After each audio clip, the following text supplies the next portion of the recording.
Hello दोस्तों, स्वागत है आप सभी का आपके अपने YouTube channel education by Satya पर। फ्रेंड्स, आज से हम स्टार्ट कर रहे हैं ज्योग्राफी।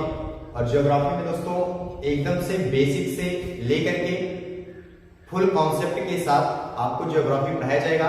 तो फ्रेंड्स, आज से ज्योग्राफी का पहला चैप्टर स्टार्ट हुआ और ज्योग्राफी को हम देखेंगे कि कैसे कैसे हमें ज्योग्राफी को पढ़ना है और ज्योग्राफी में क्या पढ़ना है, कैसे स्टार्ट हुआ ज्योग्राफी। वीडियो स्टार्ट करने से पहले अगर आपने अभी तक चैनल को सब्सक्राइब नहीं किया है तो प्लीज चैनल को सब्सक्राइब करें, वीडियो को लाइक करें और ज्यादा से ज्यादा शेयर करें। ज्योग्राफी दोस्तों यह एक यूनानी या ग्रीक शब्द से बना हुआ है जिसमें दो शब्दों को लिया गया है। पहला शब्द है जियो। जियो का अर्थ होता है पृथ्वी और ग्राफी का अर्थ होता है वर्णन, यानी ज्योग्राफी का मतलब होता है पृथ्वी का वर्णन। पृथ्वी का वर्णन। आगे हम दोस्तों देखेंगे कि development of geography as a subject, भूगोल का विकास विषय के रूप में कैसे हुआ और किन लोगों के माध्यम से भूगोल विषय के रूप में जाना गया या भूगोल विषय के रूप में पढ़ा जाने लगा। भूगोल को विषय के रूप में यूनानियों, अरबियों और रोमन के लेखकों ने सब्जेक्ट के रूप में, विषय के रूप में बनाया या विषय के रूप में विस्तारित किया। तो यहां से प्रश्न पूछा जाता है कि को विषय के रूप में स्थापित करने का श्रेय यूनानी, रोमन और अरबी लोगों को जाता है। हिकेटियस, जो कि यूनान के निवासी थे, इन्होंने एक पुस्तक लिखा जस पीरियोडस। हिकेटियस यूनान के निवासी थे और इन्होंने एक पुस्तक लिखा जस पीरियोडस और इन्हीं को फादर ऑफ ज्योग्राफी कहा जाता है, यानी भूगोल के जनक हिकेटियस को माना जाता है जिन्होंने एक पुस्तक लिखा था जस पीरियोडस। लेकिन दोस्तों इनके द्वारा लिखी गई ये पुस्तक जो थी वो क्रमबद्ध तरीके से नहीं थी, ये भूगोल को सिस्टमेटिक तरीके से व्यवस्थित नहीं कर पाए थे। इसके बाद आते हैं इरेटोस्थनीज। इरेटोस्थनीज ने सबसे पहले तो इन्होंने ज्योग्राफी वर्ड दिया। तो ज्योग्राफी शब्द का प्रयोग करने वाले सबसे पहले जो भूगोलवेत्ता है वो है इरेटोस्थनीज और इन्होंने भूगोल को क्रमबद्ध तरीके से व्यवस्थित किया और क्रमबद्ध तरीके से व्यवस्थित करने के कारण ही इनको व्यवस्थित भूगोल का जनक माना जाता है। तो इरेटोस्थनीज ने ज्योग्राफी वर्ड दिया और इन्होंने भूगोल को व्यवस्थित किया एज अ सब्जेक्ट के रूप में भूगोल को व्यवस्थित किया, जिसकी वजह से इनको व्यवस्थित भूगोल का जनक माना जाता है। यहां से आगे देखेंगे हम अलेक्जेंडर वान हम्बोल्ट। अलेक्जेंडर वान हम्बोल्ट जो कि जर्मनी के निवासी थे, इन्होंने दोस्तों कुछ पुस्तक लिखी जैसे कॉस्मोस, जिसका मतलब होता है ब्रह्मांड, मध्य एशिया, प्राकृतिक दर्शन। एक प्रश्न बनता है कि अलेक्जेंडर वान हम्बोल्ट ने ही सर्वप्रथम क्लाइमेटोलॉजी वर्ड दिया था। तो ये प्रश्न बार बार पूछा जाता है कि क्लाइमेटोलॉजी वर्ड किसने दिया? तो अलेक्जेंडर वान हम्बोल्ट ने दिया।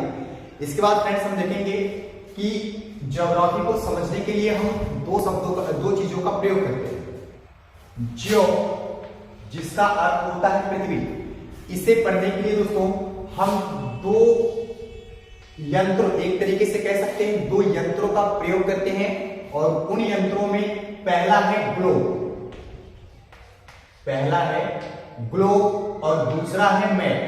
तो यहां से फ्रेंड्स हम ये चेक कर लेते हैं कि ग्लोब का आविष्कार किसने किया या ग्लोब का खोज किसने किया या ग्लोब के बारे में किसने बताया और मैप के बारे में किसने बताया या मैपिंग का शुरुआत कैसे स्टार्ट हुआ। तो फ्रेंड्स यहां से हम देखेंगे ग्लोब का आविष्कार मार्टिन वैहम ने किया।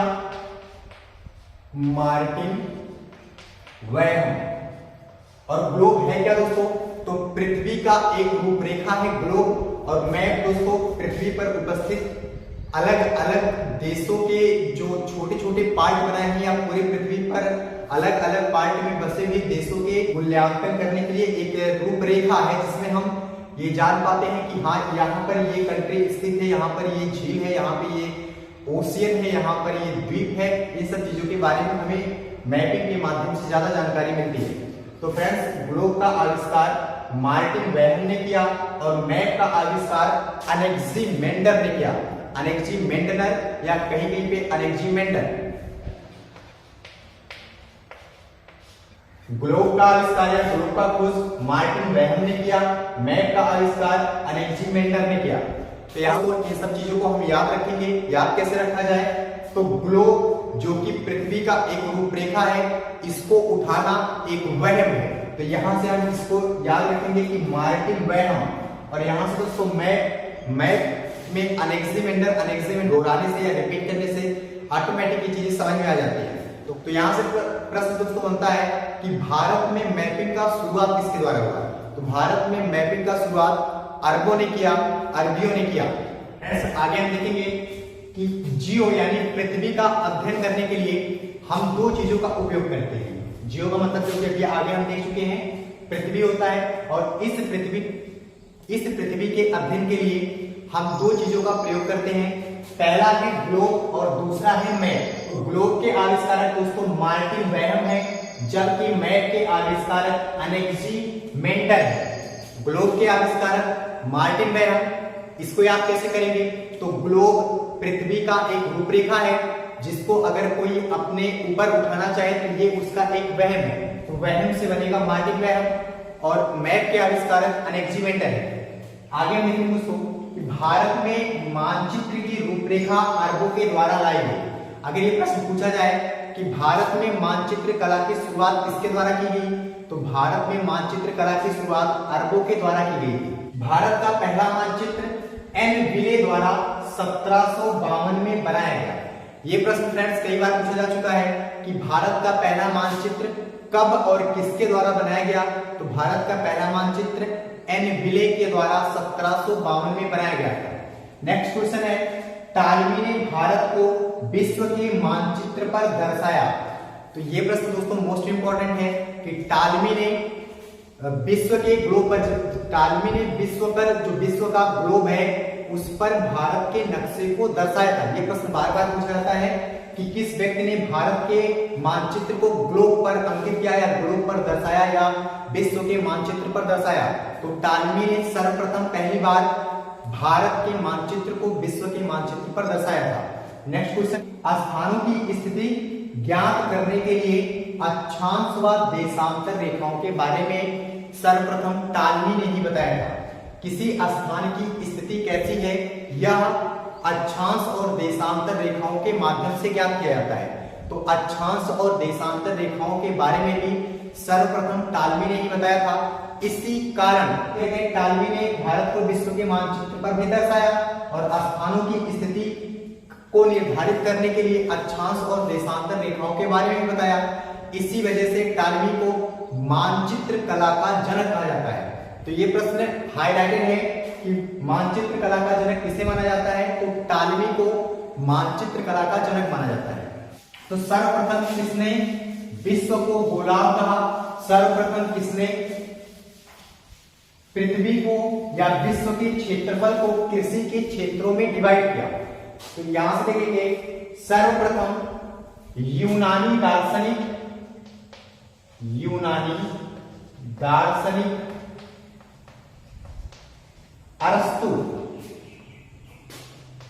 अरस्तु ने विश्व को गोलार्ध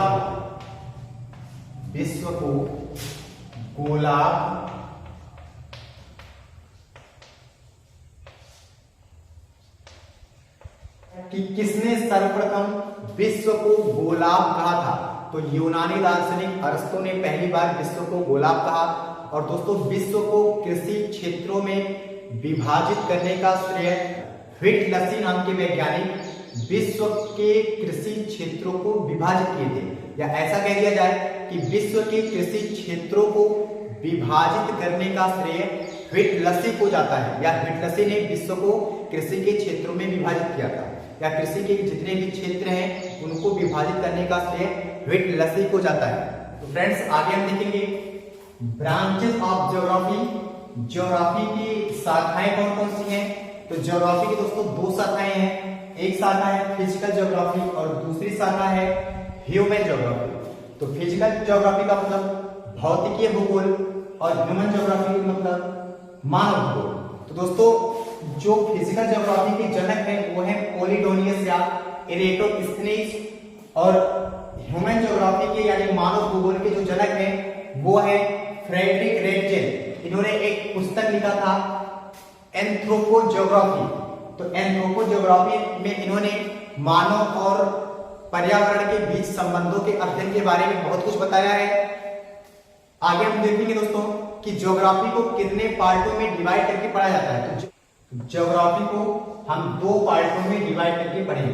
पहले में वर्ल्ड ज्योग्राफी और दूसरे में पढ़ेंगे इंडियन ज्योग्राफी।